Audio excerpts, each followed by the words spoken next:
breve intervista per la situazione della democrazia in Italia durante questi ultimi giorni di crisi. Se vuole iniziare magari con una breve presentazione di se stesso e Va bene. cosa ha fatto. Io mi chiamo Molinari Gianluigi, ho 49 anni, sono stato sindaco del mio paese per 10 anni e per 5 anni ho rivestito la carica di consigliere regionale presso la regione Emilia-Romagna, quindi uno dei luoghi anche più colpiti dal virus.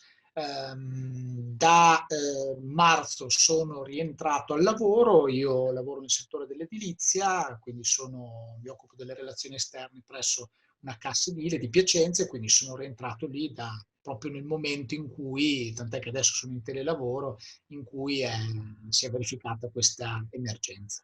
Sono sposato, ho 2 figli e vivo nel comune di Vernasca, quindi a 50 km da Piacenza più o meno, nelle colline. Ottimo. Per iniziare come prima domanda della nostra breve intervista, potrebbe magari accennare o comunque fare una sintesi su qual è attualmente la situazione in Italia in questo momento? Sì, la situazione nei puri numeri sembra leggermente volgere ad un miglioramento. Stiamo parlando però ovviamente di una leggera tendenza, non dimenticando che ci stiamo compiacendo di avere comunque 500-600 morti al giorno, quindi siamo in una situazione drammatica ancora. Quindi rispetto però alla piega che aveva preso fino ad alcune settimane fa, in cui avevamo toccato, se non mi sbaglio, anche superato quota 1000, c'è una stabilizzazione soprattutto per quanto riguarda i contagiati, ma soprattutto gli ingressi in terapia intensiva. Quindi con le misure, definiamole drastiche, adottate anche dal governo, diciamo che quantomeno il fenomeno, la tendenza di questi giorni pare che sia una tendenza positiva. Ovviamente, come dicono anche tutti gli addetti ai lavori, bisogna però aspettare almeno altre 2 settimane per avere un trend confermato e che possa quantomeno non far tornare alla normalità, perché trattandosi di un virus che quindi per il quale non c'è ancora un vaccino, sarà necessario sicuramente un periodo molto più lungo di lenta ripresa alle attività sociali, a quella che è la vita anche di tutti i giorni. È un fenomeno che però purtroppo con dimensioni diverse e situazioni anche che sono sotto la lente di ingrandimento da parte di tutti i ricercatori che si stanno sviluppando poi in tutto il mondo. L'Italia, diciamo, è stato il primo paese nell'Occidente che è stato colpito, però come stai vedendo Spagna, Inghilterra, Stati Uniti, la stessa Francia, il fenomeno con magari qualche differenza di poche decine o centinaia di numeri, però si sta dilagando in tutta Europa e anche poi nel continente americano. Sono stati emanati dei decreti molto rigidi in cui fatte salve quelle che sono le finestre legate alle aziende ovviamente collegate a quei settori che non si possono fermare, di fatto il mondo qui si è fermato tutta la vita sociale, è inutile girarci intorno, in Italia la vita sociale ha una sua rilevanza, così come in Spagna, quindi anche nei paesi forse dove maggiormente c'è la vita di piazza, dello stare insieme, e questa si è praticamente congelata. Noi abbiamo il provvedimento, quindi ad oggi il blocco di cantieri, attività industriali, ripeto, quelle escluse dalle attività autorizzate, dovrebbero essere bloccati fino a Pasqua. Ovviamente siamo in attesa di quello che sarà un nuovo decreto che ovviamente prenderà ispirazione anche dei numeri dei prossimi giorni. Quindi se la tendenza continuerà, credo che lentamente, con molta attenzione, ci sarà una progressiva apertura. Se i numeri purtroppo rimarranno così ancora per i prossimi giorni, almeno fino a prima Pasqua, credo che il timore, soprattutto delle occasioni che siano Pasqua, il ponte tra il 25 aprile, il giorno della liberazione, il 1° maggio, rischiano, ma qui non voglio anticipare nulla perché ovviamente non ho gli strumenti per farlo, rischiano di far tenere alta la guardia e forse anche una fortuna almeno fino a maggio, e poi da lì ormai abbiamo imparato abbastanza a vivere la giornata, perché fino ad alcuni mesi fa sarebbe stato impensabile accennare ad una situazione del genere. Eppure è una situazione che soprattutto, anche per quanto riguarda proprio le caratteristiche numeriche, è una situazione drammatica, perché pensare di arrivare intorno ai 20.000 morti nel giro di un mese e mezzo, 2 mesi di contagio in Italia, era una cosa su cui nessuno mai avrebbe scommesso. Eppure poi cercheremo di capire i motivi, le disfunzioni, piuttosto anche che le caratteristiche del virus stesso, cioè è successo, e oggi siamo ancora a contare purtroppo centinaia di persone al giorno che ci lasciano. Si unisce ovviamente al dramma numerico il fatto che in un luogo un po' come il nostro, di forti rapporti personali, l'altro aspetto drammatico è il fatto che quando muore l'amico, e ovviamente non dico necessariamente il coetaneo, ma nel mio piccolo paese è morto il vice sindaco con cui sono stato in comune per 20 anni, che era come un padre per me, e non puoi nemmeno, non solo io, ma anche i suoi familiari, fare funerale, partecipare al lutto, ed è una doppia sofferenza. Però questa, ripeto, è un'emergenza alla quale indubbiamente tutto il mondo non era pronto, e probabilmente non so se lo sarà magari anche nei prossimi anni. E ha menzionato più volte ovviamente lo stato di emergenza che c'è in Italia, e già il 31 gennaio il governo aveva varato lo stato di emergenza che dà poteri speciali alla protezione civile per operare in questo tipo di situazioni. Potrebbe magari dare una visione generale di cos'è esattamente lo stato di emergenza in Italia, di cosa comporta, anche dal punto di vista delle libertà ovviamente dei cittadini che vengono a mancare in questi giorni, e dei loro diritti e della democrazia in se stessa. Sì, il provvedimento fatto già a fine gennaio era un provvedimento di quasi precauzione. Devo ammettere che a febbraio molte forze politiche da un lato lanciavano in modo trasversale, da singoli sindaci a forze politiche, gli slogan "non fermiamoci, non abbattiamo l'economia", perché non era ancora chiaro cosa stava per succedere. Nel momento in cui ci si è resi conto che stava arrivando qualcosa di, diciamo, sottovalutato o comunque difficile da valutare, ovviamente da più parti è scattato un po' la rincorsa all'essere più garantisti, quindi a misure più stringenti, le famose zone rosse che sono state identificate dal governo con diversi scontri anche con alcune regioni, soprattutto di colore politico diverso, che ovviamente andavano a identificare le zone dove maggiormente era necessario il blocco di tutto, quindi congelare tutta la situazione. Noi siamo sottoposti, come dico, generalmente ogni 15 giorni viene rifatto un decreto che va a definire quelle che sono le zone, le tempistiche. Le prescrizioni e le limitazioni sono ovviamente forti, ma sono forti legate anche alla tipologia del problema, quindi il fatto del divieto di uscire di casa se non per motivi strettamente legati alla vita di tutti i giorni, quindi il fare la spesa principalmente o motivi di salute o motivi che comportano necessariamente uno spostamento che però deve essere certificato.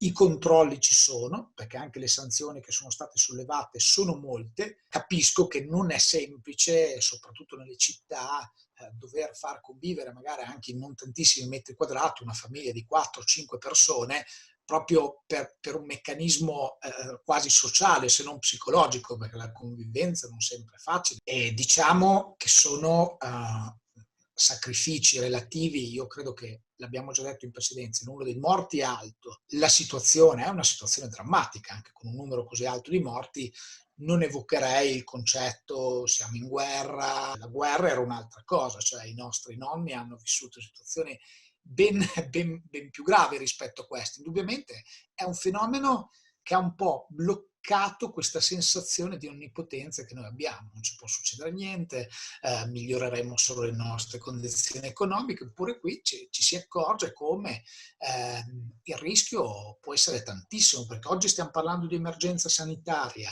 stiamo parlando di provvedimenti ad hoc, non dimentichiamo che messo da parte tutto l'aspetto sanitario, poi ci sarà da capire cosa rimarrà dopo il coronavirus.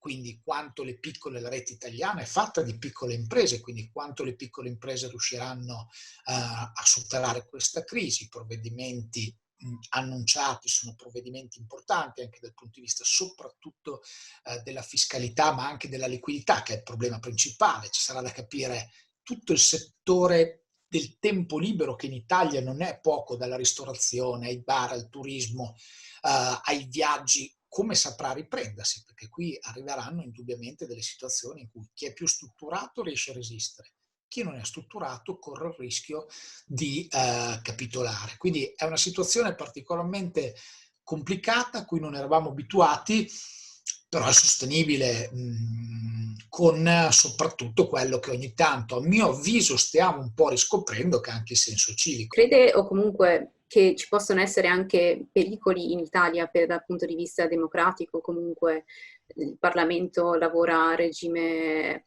sì, non a pieno regime, e ci sono voci che verranno sospese le varie elezioni amministrative regionali pianificate per i prossimi mesi.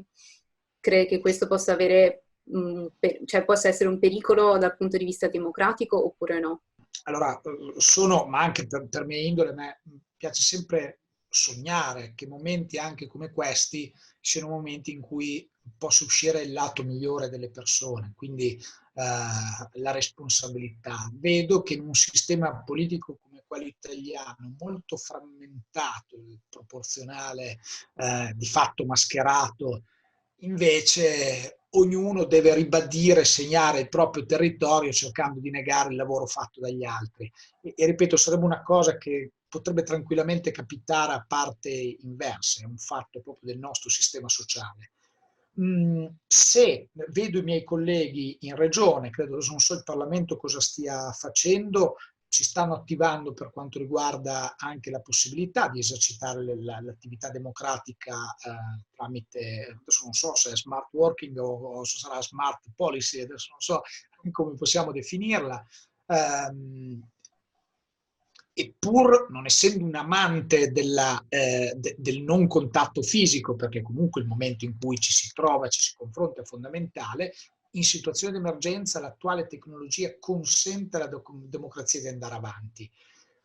Credo che, ecco, lo farei se fosse dalla parte opposta.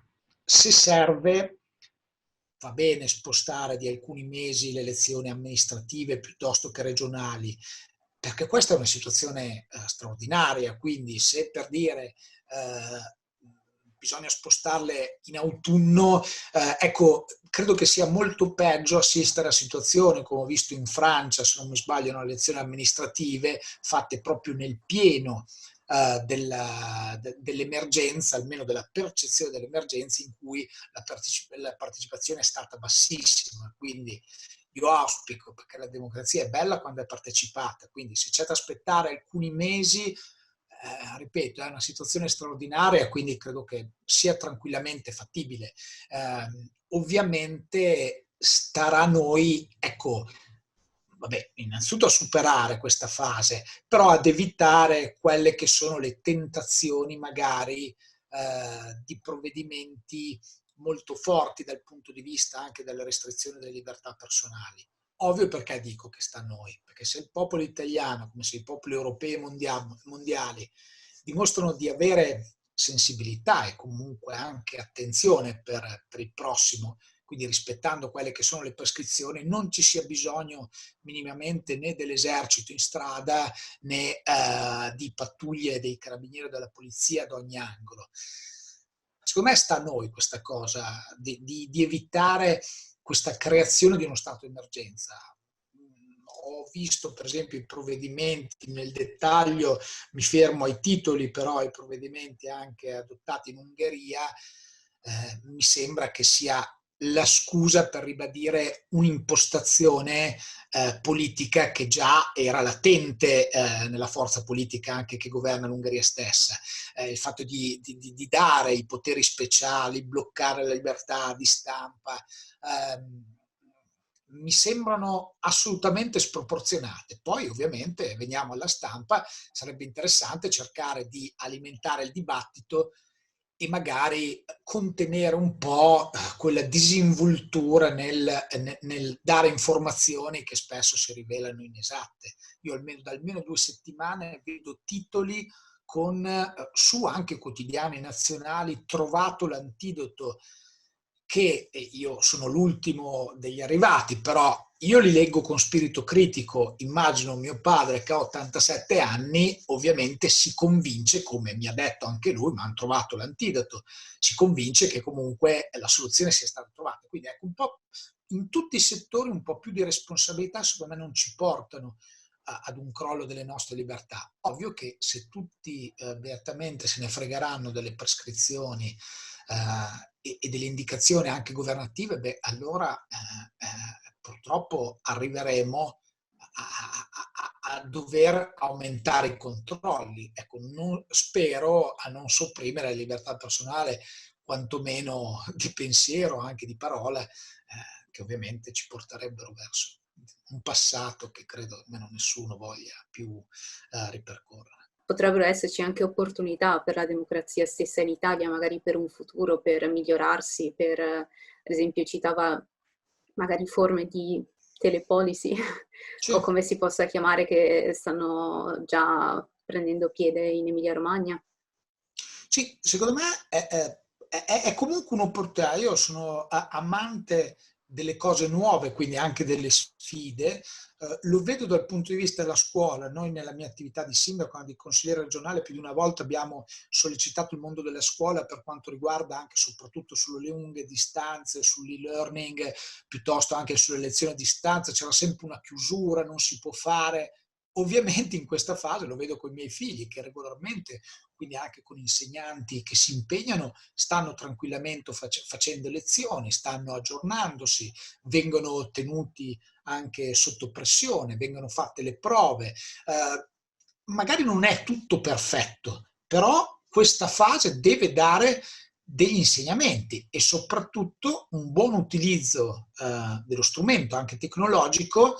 Anche nel sistema democratico, a mio avviso, ci sono delle opportunità che vanno colte, perché comunque il mondo va avanti e soprattutto anche magari una società, una politica come quella italiana un po' diciamo bizantina nei riti, nei meccanismi, molto burocratizzata, potrebbe magari sotto alcuni aspetti riuscire ad essere soprattutto più veloce e più efficace, perché credo che il mondo ci stia chiedendo questo e vedo che il mondo pubblico si sta adeguando con un po' di fatica. Ecco, cogliamo almeno questi piccoli aspetti positivi, perché questa crisi ci ha fatto capire che comunque alcune cose possono essere cambiate, anche in modo abbastanza semplice, basta volerlo. E un'ultima domanda, ha menzionato prima anche il senso civico degli italiani in questo momento. Può magari dire qualcosa di più o comunque qual è la situazione anche diciamo di coloro che sono insieme ai medici e agli infermieri comunque in prima linea, ovvero la società civile e il terzo settore che sta lavorando comunque in questo momento? La situazione è stata, come dicevo prima, una situazione necessariamente di emergenza. Quindi c'era probabilmente, non dico in preparazione, ma davvero anche per quanto riguarda proprio gli strumenti di protezione personale, il rispetto anche di tutte quelle che erano le procedure di garanzia per gli operatori stessi, tant'è che purtroppo per la fretta, per la voglia anche di salvare vite, abbiamo visto un numero alto di contaminati all'interno del personale. Però credo che nel sistema italiano, che ha diversi difetti, però nell'emergenza e soprattutto nel cuore che emerge in questa situazione, dà a volte anche il meglio di sé, credo che il sistema pubblico, il sistema privato, il sistema del volontariato, il sistema del terzo settore, il sistema di tutto il sociale e anche delle pubbliche amministrazioni sta funzionando. Io vedo, ripeto, il mio è un paese di 2000 e rotti abitanti, un paese dell'Appennino, i miei genitori sono anziani, i negozianti portano la spesa a casa, il sistema sociale, quindi con le assistenti sociali che nel caso in cui non ci sia nessuno o in luoghi particolarmente magari anche difficili da raggiungere si muovono in autonomia. Sta funzionando questo sistema, un sistema che vede ovviamente le persone, anche le forze dell'ordine, ovviamente coinvolte in prima persona con anche un prezzo notevole dal punto di vista anche di contagi e quindi anche di decessi particolarmente alto. Sta funzionando tutto, ovviamente essendo una cosa nuova stiamo vedendo che dovunque si è mostrata la carenza, perché ovviamente in modo normale un numero così alto di posti in terapia intensiva non può essere garantito. Abbiamo visto che fatto salvo magari i primi mesi e le prime settimane, credo che la situazione si sia normalizzata anche con un'attività incredibile tipo la creazione proprio di nuovi reparti in cui il volontariato insieme alle aziende, insieme alle donazioni, insieme alle istituzioni della protezione civile e al mondo sanitario sono riusciti comunque a fare anche dei piccoli miracoli. Questa emergenza, ecco, magari dandola in mano a chi è esperto di organizzazione, magari dall'autunno in avanti o dal 2021 sarebbe interessante cercare di capire un modello, se non certificato, per cercare di capire, sperando che non capiti più, come affrontare una situazione del genere. Però speriamo che questo ci possa servire. Io personalmente da italiano sono comunque orgoglioso di come sta rispondendo il paese e soprattutto anche il sistema sanitario, ma anche il sistema politico. Poi alla fine vedo regioni di coloro a posto con situazioni un po' diverse che però si stanno dando da fare, sono in prima linea e quindi io sono complessivamente felice della reazione italiana. Poi ovviamente siamo nell'occhio del ciclone ed essere, noi di solito non abbiamo primati, avere però il primato per quanto riguarda il numero di morti è un fatto onestamente scioccante. Ci ritroviamo in qualcosa che non avremmo minimamente immaginato. Facciamone comunque anche una buona esperienza e cerchiamo di capire che comunque sono anche segnali anche dal punto di vista proprio sociale che devono far capire che siamo esseri umani fallibili e finiti, quindi ogni tanto qualche riflessione sarebbe utile farla anche per quanto riguarda il rapporto con la natura, il rapporto con gli altri, che questo, almeno nell'insegnamento che diamo ai nostri figli, sia opportuno comunque rimarcare questi aspetti. Certo. Beh, questa era l'ultima domanda, non so se vuole aggiungere qualcos'altro, se no la No, ringrazio. niente.